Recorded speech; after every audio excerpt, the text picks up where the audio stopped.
जय हिंद साथियों, आशा करता हूँ आप सभी लोग अच्छे होंगे, मस्त होंगे और अपनी परीक्षा की प्रिपरेशन भी अच्छे से कर रहे होंगे। जो भी साथी हमारे रेलवे एग्ज़ाम की तैयारी कर रहे हैं, उनके लिए काफ़ी ज़्यादा इंपॉर्टेंट वीडियो होने वाला है, क्योंकि साथी हम लोग इसमें 30 प्रीवियस ईयर क्वेश्चन पेपर की चर्चा करेंगे, जो साथी आपके एग्ज़ाम में निरंतर पूछे जाते हैं। आते हैं डायरेक्टली अपने प्रश्नों को देखते हैं साथी। पहला प्रश्न आपका क्या पूछ रखा है? ये साथी कह रखा है, भारत में निम्नलिखित में से किस मंदिर को महान जीवित चोल मंदिर कहा जाता है? दिए गए ऑप्शंस में से साथी ऐसा कौन सा मंदिर है जिसको महान जीवित चोल के नाम से जाना जाता है? क्या साथी वो कांचीपुरम में कांची कैलाश नाथ का मंदिर है, या फिर सौराष्ट्र में सोमनाथ का है, या फिर जो तंजावुर में बृहदेश्वर का है, या फिर पुरी में श्री जगन्नाथ मंदिर है? तो साथी महान जीवित चोल मंदिर किसको कहा जाता है? ये साथी तंजावुर में बृहदेश्वर मंदिर को। तो किस ऑप्शन में दे रखा है साथी? तो आपका ऑप्शन नंबर सी में दिया है, तो ऑप्शन नंबर सी इसका करेक्ट उत्तर हो जाएगा। आते हैं साथी अपना अगला प्रश्न देखते हैं। अगला प्रश्न यानी प्रश्न नंबर 2 ये कह रखा है, शिप्रा नदी के घाटों पर किस शहर में कुंभ मेला आयोजित किया जाता है? शिप्रा नदी के घाट पर साथी उज्जैन शहर है, जहाँ पर साथी प्रत्येक 12 साल में कुंभ मेला का आयोजन किया जाता है, जो कि साथी आपका ऑप्शन नंबर ए में दे रखा है। तो ऑप्शन नंबर ए साथी इसका करेक्ट उत्तर हो जाएगा। अगले प्रश्न की चर्चा करते हैं साथी। अगला प्रश्न आपसे पूछ रखा है, निम्नलिखित में से किस क्षेत्र में विटीकल्चर एक विशेषता है? विटीकल्चर साथी एक विशेषता इनमें से दिए गए ऑप्शन में से किस क्षेत्र में है?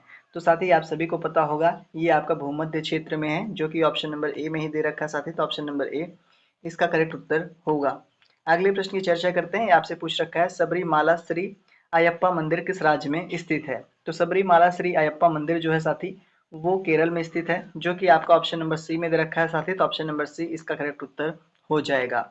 अगले प्रश्न की चर्चा करते हैं साथी। ये आपसे कह रखा है, कामाख्या मंदिर किस शहर में स्थित है?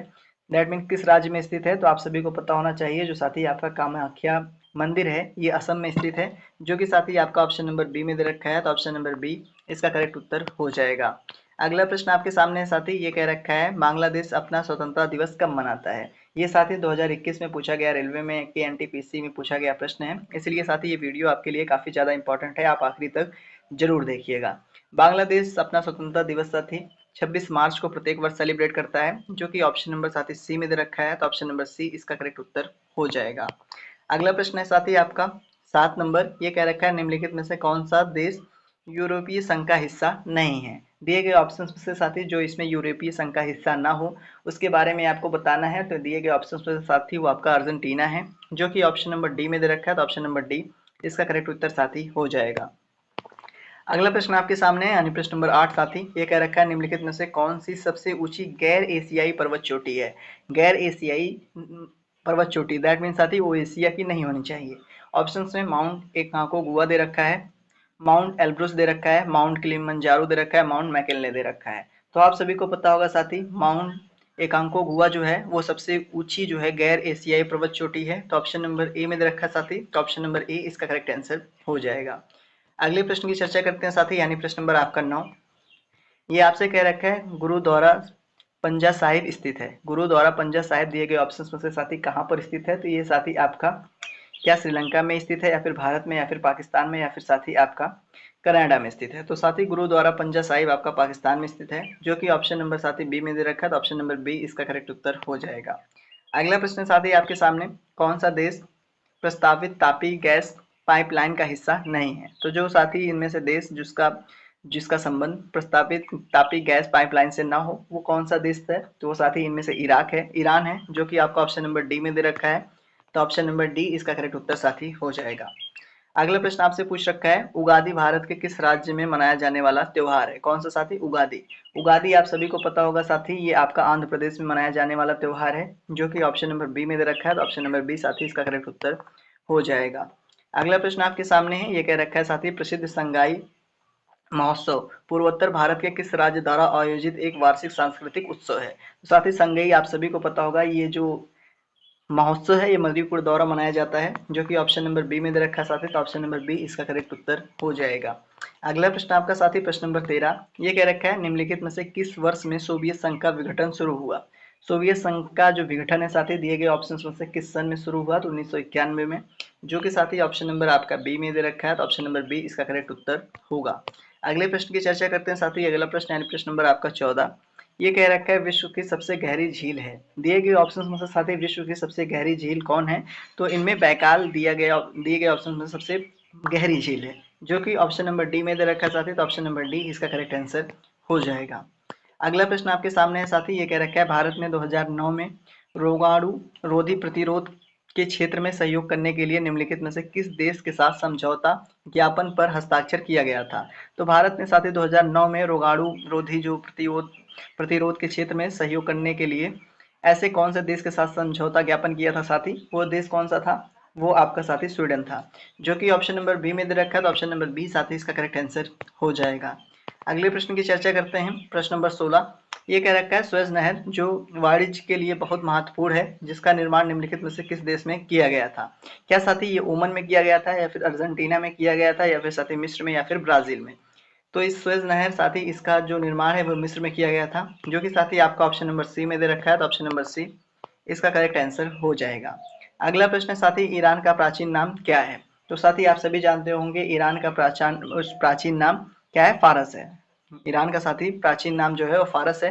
तो ऑप्शन नंबर डी में दे रखा है। तो ऑप्शन नंबर डी साथी इसका करेक्ट आंसर हो जाएगा।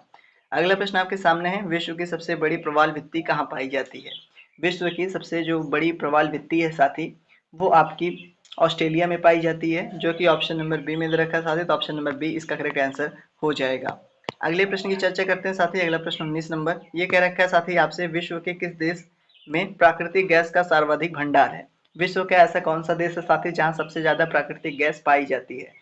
ईरान में साथी, या फिर इराक में, या फिर रूस में, या फिर साथी संयुक्त अरब अमीरात में, दैट मीन यूएई में? तो सबसे ज्यादा कहाँ पाई जाती है साथी?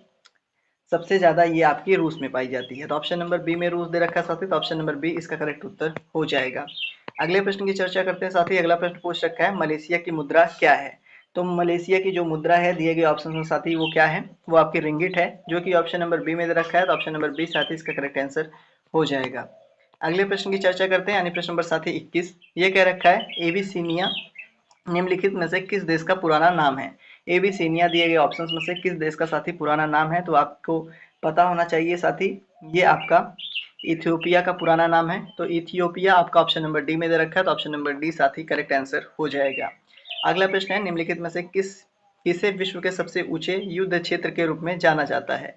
तो साथ ही दिए गए ऑप्शंस में से ऐसा कौन सा युद्ध क्षेत्र है जिसको विश्व का सबसे ऊंचा विश्व मतलब युद्ध क्षेत्र का दर्जा प्राप्त है? वो दिए गए ऑप्शंस में से साथी कौन सा है? तो वो आपका सियाचिन ग्लेशियर है, जो कि साथी ऑप्शन नंबर बी में दे रखा है। तो ऑप्शन नंबर बी साथी इसका करेक्ट आंसर हो जाएगा। अगले प्रश्न की चर्चा करते हैं साथी। प्रश्न नंबर आपका 23 ये कह रखा है निम्नलिखित में से कौन सा देश समलैंगिक विवाह को वैध बनाने की वाला यूरोपीय संघ का पहला कम्युनिस्ट देश बना है? तो दिए गए ऑप्शन में से साथी वो आपका कौन सा पहला जो साथी दे मतलब कौन सा सबसे पहला साथी कम्युनिस्ट देश बना है? तो कौन सा है साथी? वो आपका इनमें से चेक गणतंत्र है, जो कि ऑप्शन नंबर सी में दिया गया है। तो ऑप्शन नंबर सी साथी इसका करेक्ट आंसर हो जाएगा। अगला प्रश्न है साथी प्रश्न नंबर 24 ये कह रखा है उस देश का आपको नाम बताता है जिसने आधिकारिक तौर पर सकल राष्ट्रीय प्रसन्नता को अपनी प्रगति के साधन के रूप में घोषित किया है? क्या भूटान है साथी? वो श्रीलंका है, या फिर भारत है, या फिर साथी वो आपका नेपाल है? तो वो साथी आपका क्या है? भूटान है। तो किस ऑप्शन में दे रखा है? तो ऑप्शन नंबर ए में दे रखा है। तो ऑप्शन नंबर ए साथी इसका करेक्ट आंसर हो जाएगा। अगले प्रश्न की चर्चा करते हैं। ये आपसे कह रखा है साथी निम्नलिखित में से कौन सा केंद्र शासित प्रदेश तरपा उत्सव मनाता है? तो साथी इनमें ऐसा कौन सा केंद्र शासित प्रदेश है जो तरपा उत्सव सेलिब्रेट करता है? तो कौन सा साथी इनमें से? वो आपका दादर और नगर हवेली हो जाएगा। क्या साथी? दादर और नगर हवेली, जो कि ऑप्शन नंबर सी में दिया है। तो ऑप्शन नंबर सी साथी करेक्ट आंसर हो जाएगा। अगला प्रश्न आपसे पूछ रखा है साथी प्रसिद्ध संगई महोत्सव पूर्वोत्तर भारत में किस राज्य द्वारा आयोजित एक वार्षिक सांस्कृतिक उत्सव है? तो साथी ये किसके द्वारा है? तो ये आप सभी को पता होगा साथी मणिपुर द्वारा। तो ऑप्शन नंबर बी में है। तो ऑप्शन नंबर बी इसका करेक्ट उत्तर हो जाएगा। अगला प्रश्न आपसे पूछ रखा है साथी विश्व बांस दिवस हर साल कब मनाया जाता है?